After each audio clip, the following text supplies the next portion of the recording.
Assalamualaikum warahmatullahi wabarakatuh. Saya akan membahas mengenai video pembelajaran Al-Quran Hadis jenjang MA kelas 12 Master Gasal bertemakan menjaga kelestarian lingkungan. Bab 3. Sebelum membahas lebih lanjut mengenai tema menjaga kelestarian lingkungan, maka saya akan memperkenalkan terlebih dahulu diri saya, yaitu nama saya Ira Muspiro, NIM 2119322, kelas Al-Quran Hadis E. Di sini saya akan membahas mengenai kerusakan alam di bumi, Quran Surah Ar-Rum ayat 41 sampai 42. Kemudian saya juga akan membahas mengenai perilaku orang munafik terhadap alam, Quran Surah Al-Baqarah ayat 204 sampai 206, dan juga penciptaan Allah untuk manusia, Quran Surah Al-Furqan ayat 25 sampai 50. Kemudian penciptaan alam dengan benar, Quran Surat Shad ayat 27. Yang terakhir adalah menanam tanaman, hadis riwayat Bukhari Muslim. Baik, yang pertama adalah kerusakan alam di bumi, Quran Surah Ar-Rum ayat 41 sampai 42, yaitu di sini sudah dijelaskan mengenai, di sini sudah tertera ayat Al-Quran Surah Ar-Rum ayat 41 sampai 42, yaitu beserta terjemahannya. Bismillahirrahmanirrahim. Doharal fasadu fil bahri wal bahri bima kasabat aydin nas liyudhiqahum ba'dal ladzi amilu la'allahum yarji'un. Yang artinya adalah telah tampak kerusakan di darat dan di laut disebabkan karena perbuatan tangan manusia. Allah menghendaki agar mereka merasakan sebagian dari akibat perbuatan mereka, agar mereka kembali ke jalan yang benar. Surah Ar-Rum ayat 21.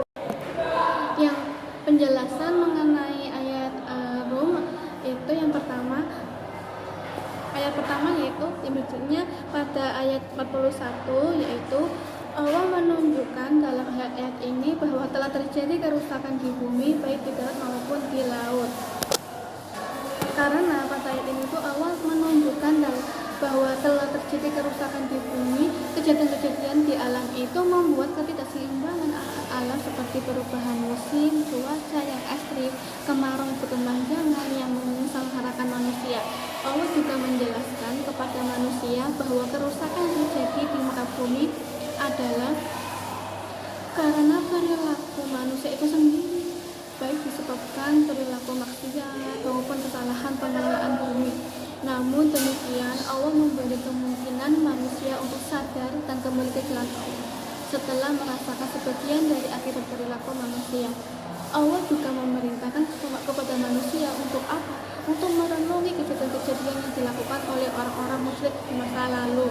Pada poin kedua mengenai perilaku orang yang munafik terhadap alam, sesuai dengan Quran Surah Al-Baqarah ayat 204 dan 206 sampai 206. Telah dijelaskan di dalam Al-Quran itu pada mengenai perilaku orang yang munafik terhadap alam. Karena kan orang manusia itu kan serakah ya, dan juga munafik terhadap alam. Padahal kan alam itu bisa memberikan manfaat yang sangat baik, sangat kepada manusia. Alam juga bisa membantu manusia jika manusia itu bisa menjaganya dengan alam dengan baik.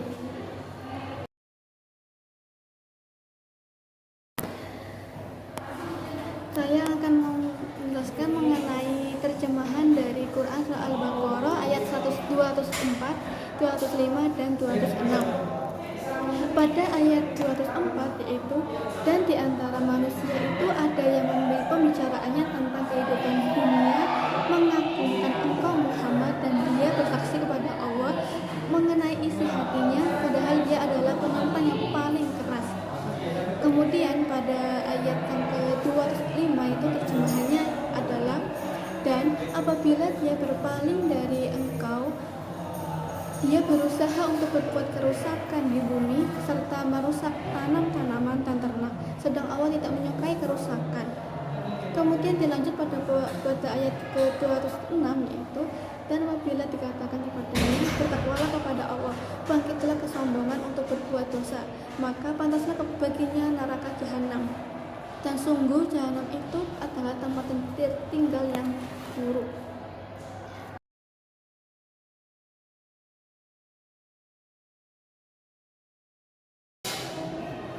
Kemudian pada poin ketiga mengenai ciptaan Allah untuk manusia sesuai dengan Quran surah Al-Furqan ayat 45 sampai 50.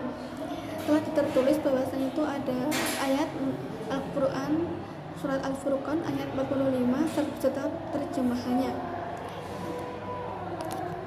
Yang mana terjemahannya adalah alam bismillahirrahmanirrahim alam.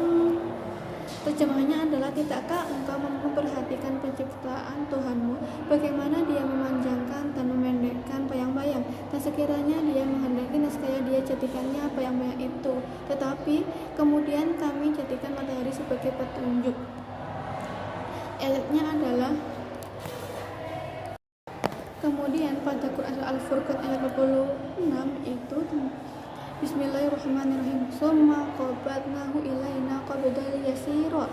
Yang terjemahannya adalah, kemudian kami menariknya bayang-bayang itu kepada kami sedikit demi sedikit. Pada ayat 46 Quran surah Al-Furqan surat ke-25 itu Bismillahirrahmanirrahim. Wa huwal ladzi ja'ala lakumul laila libasa wan nauma subata wa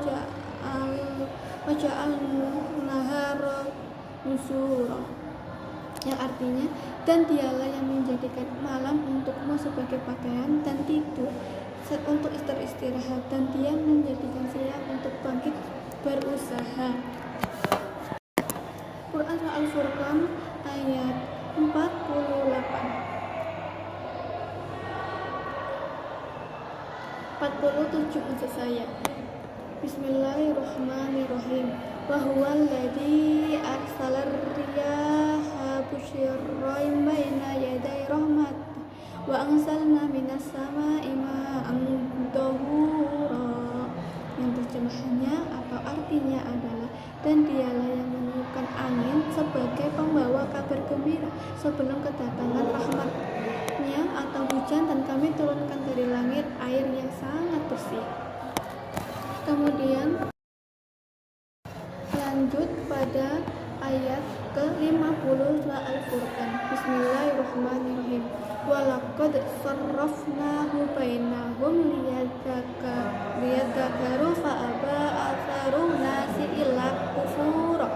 Yang artinya, dan sungguh kami telah memperkirakan hujan itu di antara mereka agar mereka mengambil pelajaran, tetapi kebanyakan manusia tidak mau bersyukur, bahkan mereka mengingkari nikmat. Yang mana penjelasannya adalah, Allah itu sudah menjelaskan ya bahwa dia itu menjadikan langit, bumi, dan makhluk apa yang mereka makhluk itu tidak, Allah telah menjelaskan bahwasanya dia itu menciptakan langit, bumi, makhluk yang ada di bumi itu tidak sia-sia. Langit dengan segala bintang yang menghiasi, matahari yang memancarkan sinarnya di waktu siang, dan bulan yang menampakkan bentuknya di waktu malam berubah-ubah, sangat bermanfaat bagi manusia. Karena kan kita kalau misalnya melihat bulan yang sangat bagus, kan kita juga ikut senang ya, apalagi kalau melihat banyak bintang yang berterbaran di langit menghiasi langit itu, kita juga akan merasakan kesenangan. Maka itu namanya tidak sia-sia ya, dan juga sangat bermanfaat untuk kehidupan manusia. Begitu juga dengan bumi dengan segala isinya, baik dari yang tampak maupun yang tidak tampak atau tersimpan di dalam perut bumi, sangat besar artinya bagi kehidupan manusia. Semuanya itu adalah diciptakan oleh Allah atas kekuasaan dan kehendaknya sebagai rahmat yang tak ternilai harganya. Apabila orang mau perhatikan dengan seksama terhadap makhluk-makhluk yang ada di jagat raya ini, maka ia akan mengetahui bahwa semua makhluk yang ada di muka bumi, manusia, hewan, tumbuhan, maupun rerumputan itu adalah bermanfaat atau sangat tunduk kepada ketentuan-ketentuan yang berlaku, tunduk dengan perintah Allah yang tak bisa dihindari. Kesemuanya menaati ketentuan-ketentuan atau perintah-perintah yang berlaku baginya. Begitu juga dengan penciptaan manusia, mereka tidak dapat melepaskan diri dari ketentuan-ketentuan Allah. Begitu lahir sudah turun pada ayat gaya tarik bumi. Ia bernafas dengan zat asal pada materi berikutnya, yaitu tentang penciptaan alam dengan benar sesuai dengan Quran surat Shad ayat 27, Quran surat ke-38. Di sini sudah dituliskan mengenai ayatnya dan juga terjemahannya. Bismillahirrahmanirrahim. Wa ma khalaqnas samaa'a wal arda wa ma bainahuma batila dzalika dhannul ladzina kafaru fawailul ladzina kafaru minan nar. Yang terjemahannya adalah, dan kami tidak menciptakan langit dan bumi dan apa yang ada di antara keduanya dengan sia-sia. Itu anggapan orang-orang kafir, maka celakalah orang-orang yang kafir itu karena mereka akan masuk ke dalam neraka. Penjelasan, maka kita itu bahwa untuk Allah itu telah menciptakan langit dan bumi, itu tidak sia-sia ya, seperti tadi tidak sia-sia.